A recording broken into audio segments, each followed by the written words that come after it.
అయోధ్యలో మందిరము నిజంగా ప్రపంచ దేశాల్లో గొప్ప ఇది కేంద్రం అవుతుంది, ఆధ్యాత్మిక కేంద్రం అవుతుంది. దీన్ని చూడడము, ఇది సాధించడము అది మామూలు వ్యక్తి కాదు, అది నరేంద్ర మోడీ గారు చేసినటువంటి గొప్ప ఈ యొక్క దేశ ప్రజలకు, హిందువులకు అందరికీ కూడా ఒక మంచి రోజు. కాబట్టి ఈ అందరూ కూడా ఆ 5 దీపాలను వెలిగించి రామ భజన చేస్తూ రాముని యొక్క కార్యక్రమాల్లో రామభక్తులందరూ కూడా పాల్గొని ఇది వీక్షించాలి. టీవీలలో వస్తుంది. మిగతా ఉన్నటువంటి విశ్వ హిందూ పరిషత్, ఆర్ఎస్ఎస్ సంఘ పరివార క్షేత్రంలో కొన్ని టీవీలను కూడా వాళ్ళు యూజ్ చేస్తున్నారు. అందరూ కూడా ఇప్పటికీ అక్షంతలు వచ్చినాయి, అన్నీ కూడా చైతన్యమైంది. ప్రజలందరూ కూడా దీనిలో ఈ యొక్క పుణ్యకాలంలో మంచి దాంట్లో పాల్గొని ఆ రాముని సేవలో తరించాలని నేను ఈ యొక్క ప్రజలకు తెలియజేస్తున్నాం. ఇది గొప్ప ఇక నేను అసలు నా జన్మ ధన్యమైంది అంటున్నాను. నా జన్మ ధన్యమైంది. నేను ఏదైతే లక్ష్యం కోసం చేసినామో ఆ జన్మ ధన్యమైంది. ఇంకేంది చెప్పండి. అనేక మంది చనిపోయినటువంటి ఆ ఏదో అమరవీరుల యొక్క వాళ్ళకు కూడా ఆత్మశాంతి కలుగుతుంది. ఈరోజు వాళ్ళది కూడా 22 నాడు వాళ్ళకు జరగబోతుంది, వాళ్ళ కళ జరగబోతుంది. ఉన్నోళ్ళ కళ పోయినోళ్ళ కళ జరగబోతుంది. దేశ ప్రజలు చూసేటువంటి భాగ్యం కలుగుతుంది. ఈ యుగంలో, ఈ నరేంద్ర మోడీ గారి కాలంలో ఈ యొక్క ఏదైతే ప్రజలు ఉన్నారో అది గొప్ప సుదీర్ఘమైనటువంటి అవకాశం. అంత గొప్ప సంఘటన లేదు. ఈ మహానుభావుడు చేయడం, ఈ యొక్క రామకార్యము పూర్తి కావడం నిజంగా మా అదృష్టం, పూర్వజన్మలో సుకృతం. ఇది మేము చేసినటువంటి అందరు కూడా ప్రజలు, నేనే కాదు నాతో పాటు వీక్షిస్తున్న అందరూ కూడా అదృష్టంగా భావిస్తున్నాం. ఎంతమంది వెళ్ళే అవకాశం? లక్షలాది మంది వెళ్ళారు. మన తెలంగాణ నుంచి సంఘ పరివార్ నుంచి ట్రైన్లు వెళ్తూ ఉన్నాయి. ఎవరు బస్సులో వెళ్తున్నారు, కొందరు విమానంలో వెళ్తున్నారు. ప్రజలందరూ కూడా స్వచ్ఛందంగా ఆల్రెడీ పాదయాత్రల ద్వారా కూడా వెళ్తూ ఉన్నారు. సెలవులు ప్రకటించాలని చెప్తున్నాము. ఇక్కడ ఉన్నటువంటి ఈరోజు కాంగ్రెస్ నేను బాధాకరంగా అనిపిస్తున్నది. దుర్మార్గమైనటువంటి పార్టీ అది. హిందూకు వ్యతిరేకంగా పనిచేస్తున్నటువంటి పార్టీ. హిందువులకు విషయాల్లో నజరాలు ఇవ్వరు. ఇప్పుడు సమ్మక్క సారకంటే బస్సు కిరాయిలను పెంచుతూ ఉంటారు, జాతరలకు పెంచుతూ ఉంటారు. ఇంకో వాళ్ళని నేను విమర్శించడం కాదు, ఇంకొక మైనార్టీలకు సంబంధించినటువంటి ప్రత్యేక రాయితీలు ఇచ్చి వాళ్ళను పంపిస్తూ ఉన్నారు. ఇది జరగద్దు, ఇది సమానంగా చూడాలా.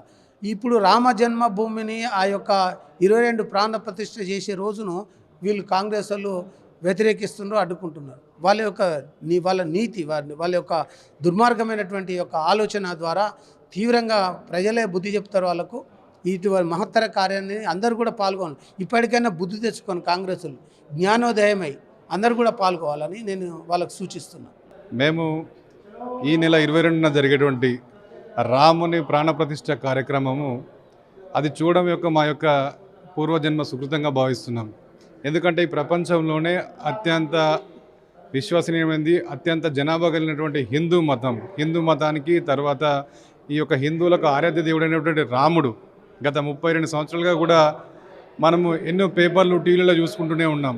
అయోధ్య, రామ జన్మభూమి, క్షేత్ర ట్రస్టు, కేసులు, సుప్రీంకోర్టు, ఇవన్నీ నరేంద్ర మోడీ గారి నాయకత్వంలో ఈ యొక్క కేసు పరిష్కారమై ఈ నెల 22వ తారీఖున ఏదైతే అయోధ్యలో రాముని ప్రాణప్రతిష్ఠ జరుగుతుందో అది ఒక హిందువులకు కాదు, యావత్ ప్రపంచానికి కూడా ఒక పండుగ దినం లాంటిది. ఎందుకంటే రాముడు అనేవాడు ఒక హిందూ మతానికి చెందినవాడే కాదు, రాముని లైఫ్ స్టైల్ అంటే రాముని యొక్క జీవితం అనేది ఎంతోమందికి ఆదర్శంగా తీసుకొని కూడా ఈరోజు ప్రపంచంలో ఎంతోమంది కూడా ఉన్నతమైన స్థానాల్లో బతుకుంటూ కూడా రాముని ఆరాధ్యంగా కొలుచుకుంటున్నారు.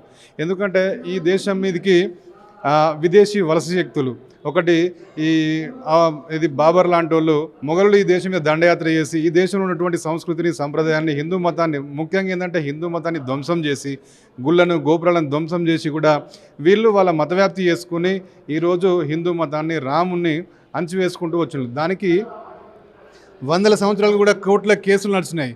అటువంటి 60 సంవత్సరాల దేశాన్ని వెళ్ళినటువంటి కాంగ్రెస్ ప్రభుత్వం ఈ యొక్క సమస్యను పరిష్కరించకుండా కూడా ఈ దేశంలో ఓటు బ్యాంకు రాజకీయాల కోసం హిందువుల మధ్య, ముస్లింల మధ్యలో చిచ్చుపెట్టి ఈ దేశంలో ఒక బాబ్రీ మసీదు కూలిపోతే దానికి పర్యవసానంగా ఆ రోజు ముంబై బాంబు బయలుల కేసులు, హైదరాబాద్ కేసులు, నాగపూర్ కేసులు, పూణే కేసులు ఇవన్నీ కూడా కేవలం ఏంటంటే కాంగ్రెస్ ప్రభుత్వంలో ఇటువంటి అరాచకాలను చేస్తూ ఏంటంటే హిందూ మతాన్ని, రాముణ్ణి ముస్లింలకు ఒక బూచిగా చూయించుకుంటూ ఈరోజు దేశంలో అల్లకల్లలు సృష్టించింది. కానీ గత 10 సంవత్సరాలు కూడా ఒక సుస్థిరమైనటువంటి ప్రభుత్వం, సమర్థవంతమైన ప్రధాని నరేంద్ర మోడీ గారి నాయకత్వంలో ఈరోజు ఈ దేశ ప్రజలు, మెజార్టీ ప్రజలు ఏదైతే కోరుకున్నారో అయోధ్యలో రామ మందిరం, భారతీయ జనతా పార్టీ 1980స్లోనే ఈ యొక్క రాముని అయోధ్య రామ మందిర యొక్క మేనిఫెస్టో పెట్టుకుని ఆవిర్భవించినటువంటి భారతీయ జనతా పార్టీ ఈరోజు ఇచ్చిన మాటకు ఈరోజు అయోధ్యలో రామ మందిర నిర్మాణం చేస్తుంది. కానీ దీన్ని కాంగ్రెస్ పార్టీ వాళ్ళు రాజకీయం కోసం వాడుకుంటున్నారని చెప్పి మాట్లాడుతున్నారు. కానీ ఎక్కడ చూడండి 60 సంవత్సరాలు ఉన్నటువంటి కాంగ్రెస్ ప్రభుత్వం మెజార్టీ హిందువుల మనోభావాలను దెబ్బతీస్తూ కూడా ఆ ప్రాంతంలో రాజీవ్ గాంధీ గారు ఒకటి శిలాన్యాసం వేశారు. అంటే ఇక్కడ రామ మందిరం కట్టిస్తామని వేశారు. కానీ ఆ కాంగ్రెస్ ప్రభుత్వం ఎటువంటి దాని ముందస్తు ఇంకా ఎటువంటి పనులు చేయలేదు. కానీ ఈరోజు హిందువులకు, ముస్లింలకు ఎటువంటి గొడవ జరగకుండా కూడా నరేంద్ర మోడీ గారి నాయకత్వంలో అందరినీ ఒప్పించి మెప్పించి కూడా ఈరోజు అయోధ్యలో రామ మందిర నిర్మాణం ఏర్పాటు చేస్తుందంటే ఇదొక భారతదేశ చరిత్ర, భారతదేశ గొప్పదనం. ప్రపంచ వేదికలకు కూడా ఇదొక ఆధ్యాత్మిక కేంద్రంగా కూడా రాముని జన్మస్థానం ఈరోజు విరాజిల్లుతుందంటే కారణం నరేంద్ర మోడీ గారు, భారతీయ జనతా పార్టీ. ఈరోజు మేమందరం కూడా చాలా సంతోషంగా ఉంటున్నాం. ఆ రోజు కూడా అందరం కూడా ఇదొక ఏదైతే అయోధ్యలో రాముని పట్టాభిషేకం చరిత్రలో ఏదైతే చదువుకున్నామో ఈరోజు అదే జరగబోతుంది. ఇది మనం కల్లారా చూస్తున్నాం. ఈ యొక్క మన అదృష్టంగా భావించాలని చెప్పి నేను కోరుకుంటున్నాను. హిందువుల ఆరాధ్య దైవము శ్రీరాముడు ప్రతిష్టాపన 22వ తారీఖు అయోధ్యలో ప్రతిష్ఠించినందుకు 120 మంది అంటే భారతీయులు సంతోషపడుతున్న, ఆనందపడుతున్న దినోత్సవం. ఎందుకంటే అదొక ఒక దీపావళి లాగా, ఒక దసరా లాగా ఫెస్టివల్ జరగబోతుంది. దీనన్నిటికీ ప్రతి ఒక్క భారతీయుడు, ప్రతి ఒక్క హిందూ అటెండ్ అవ్వాలి. ఆ రోజు ప్రతి ఒక్కరి ఇళ్లలో నైవేద్యాలు పెట్టాలి అని, దీపాలు వెలిగించి రాముడిని కొలవాలని చెప్పేసి మనస్ఫూర్తిగా కోరుకుంటున్నాను. హిందువుగా నిజంగా ఈరోజు ఒక 500 సంవత్సరాల తర్వాత గర్వపడుతున్న దినం. దీనంతటికీ నాట్ ఓన్లీ ఇండియా, వరల్డ్ అంటే ప్రపంచం మొత్తం శ్రీరాముని ఆరాధించాలని చెప్పేసి మనస్ఫూర్తిగా కోరుకుంటున్నాను. జై శ్రీరామ్. దశాబ్దాల కళ కదా, దీనికోసం ఎన్నో సంవత్సరాలుగా పోరాటాలు జరిగినాయి. సో ఫైనల్గా 72nd ఓపెన్ అవుతుంది. ఎలా ఉంది ఆ తెలంగాణ? నిజంగా ఒక భారతీయుడిగా ఒక రొమ్ము విరుచుకొని చెప్పుకొని ఆ రోజు మాకైతే చాలా సంతోషంగా ఉంది. ఒక భారతీయుడిగా గర్వపడుతున్నాము. ప్రపంచంలోనే రేపొద్దున్న ఇండియాకి వచ్చే, భారతదేశానికి వచ్చేవాళ్ళు ప్రతి ఒక్కళ్ళు ఈరోజు తాజ్మహల్ చూడడానికి వచ్చేవాళ్ళు. కానీ ఇప్పుడు అయోధ్యని దర్శించుకోవడానికి వస్తారు. సో చాలా నిజంగా అది ఒక ప్రౌడ్ మూమెంట్ అని చెప్పుకుంటున్నాం. ఉద్యమం స్టార్ట్ అయినప్పటి నుంచి మీరు చూసుంటారు. ఫైనల్గా ఇప్పుడు తుది అంకం ఎలా ఫీల్? నేను ఉద్యమం స్టార్ట్ అయిందంటే సుమారుగా 87లో టెక్నికల్గా స్టార్ట్ అయింది. బట్ భారతీయ జనతా పార్టీ వరకు ఉద్యమం స్టార్ట్ అయింది 89లో పాలంపూర్లో భారతీయ జనతా పార్టీ యొక్క జాతీయ కార్యవర్గ సమావేశం. అయోధ్యలో రామ మందిరం కోసం జరుగుతున్న పోరాటానికి మద్దతు ఇస్తున్నామనే తీర్మానం తర్వాతనే బీజేపీ ప్రత్యక్షంగా దీంట్లో వచ్చేసింది.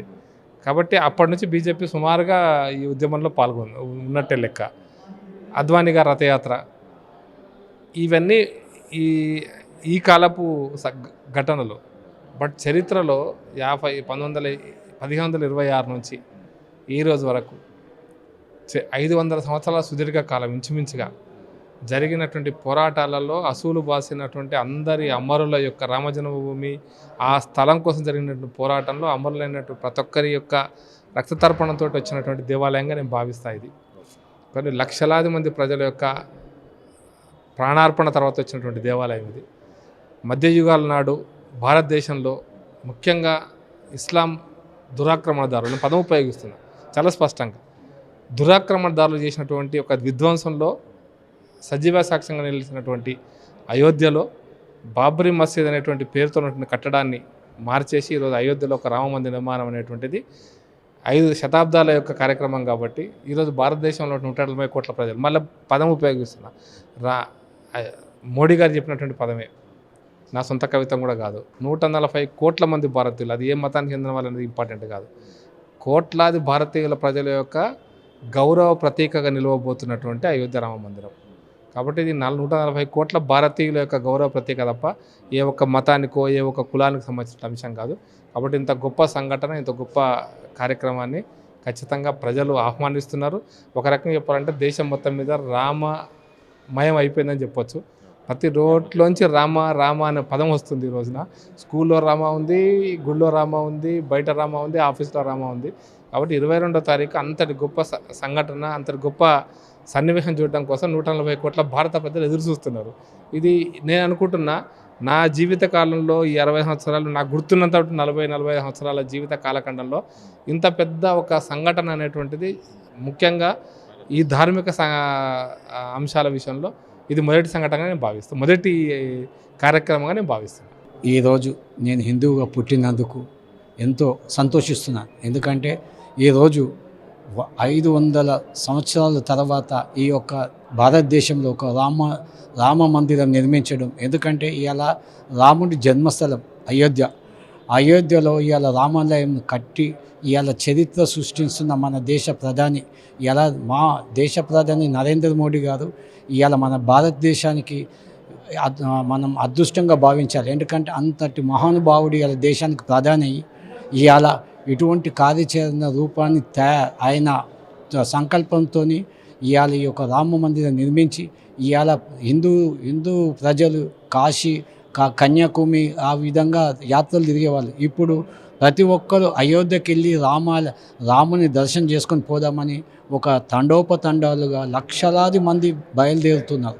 ఎందుకంటే ఇవాళ రామ మందిరము కొన్ని సంవత్సరాల నుంచి పోరాడి ఎంతోమంది ప్రాణాలు త్యాగం చేసి వాళ్ళ ప్రాణాలకు అర్పణంగా ఇవాళ ఇంత పెద్ద రామాలయము స్థాపించబోతున్నందుకు మనము ప్రతి ఒక్కరిని అభినందించవలసి